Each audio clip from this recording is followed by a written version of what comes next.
Okay, in the last question we have, show further that s is divisible by that. So we need to show that, remember what this was, it was a half n plus 1. Show that that divides s. And what was s? S was equal to 1 to the k plus 2 to the k plus dot dot dot dot n minus 1 to the k plus n to the k. Okie doke. So I think we're going to split this into two parts. So let's say let's start with n is even. N is even. So if n is even,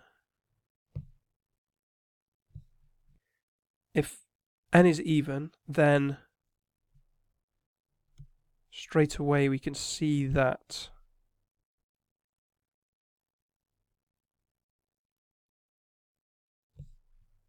yes, I remember. So from this question, a half n divides s. Okay, so straight away we have this bit divides s. The next thing we need to know is, does this divide s? So does, so this is from previous question. Okay, our question now is, does n plus 1 divide s?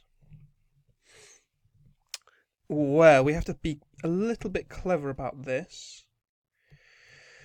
So instead of looking at s, just s, let's extend s out a little bit. Right, so let's think of s plus n plus 1 to the k. Right?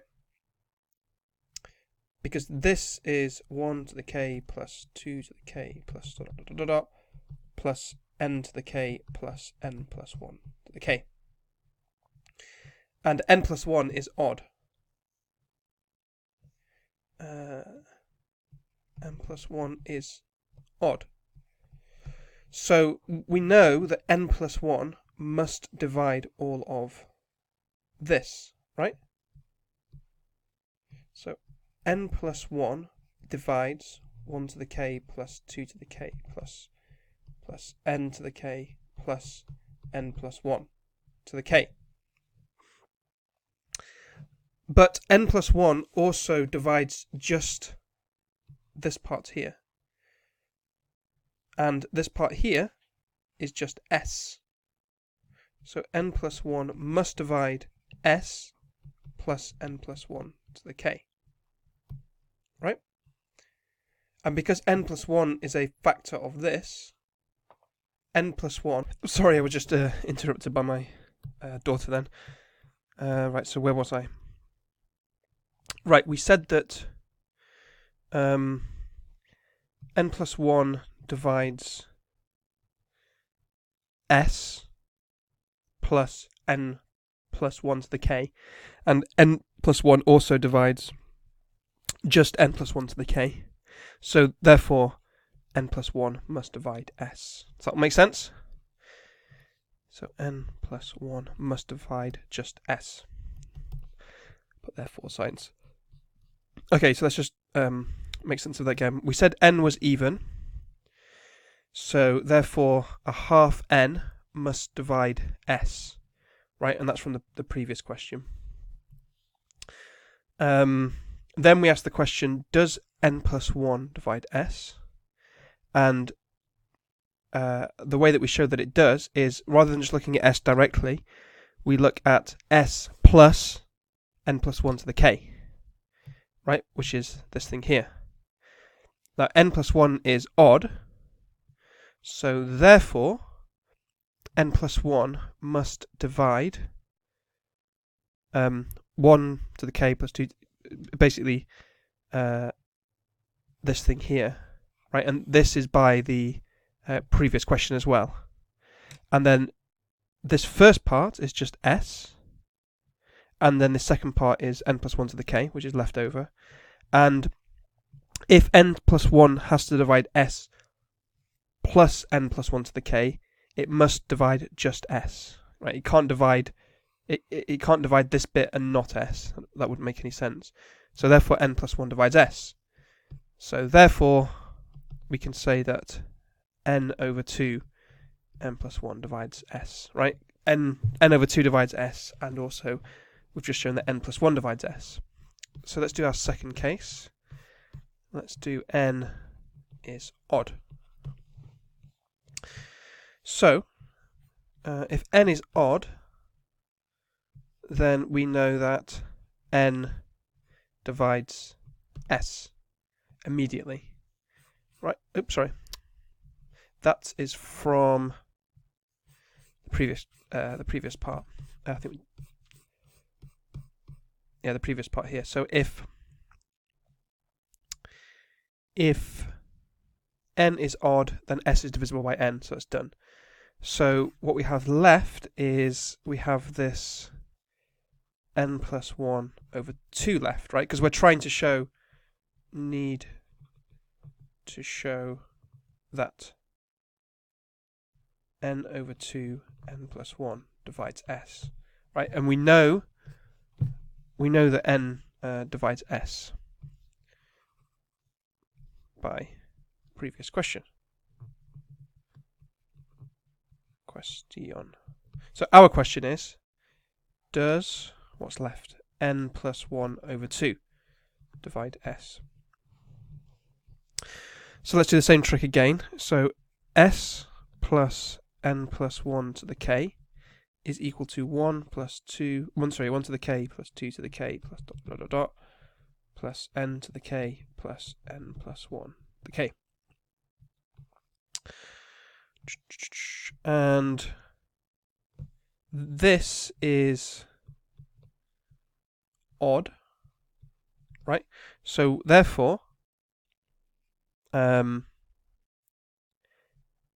plus 1 divided by 2 divides 1 to the k plus 2 to the k. Right, and this bit is by, again, the previous question, but the other one. So because n plus 1 is even now,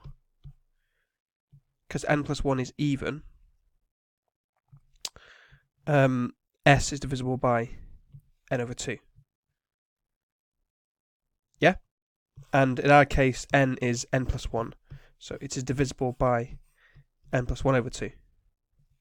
And then we can do the same sort of trick again. So n plus 1 all over 2 must divide all of this is just s. So s plus n plus 1 to the k.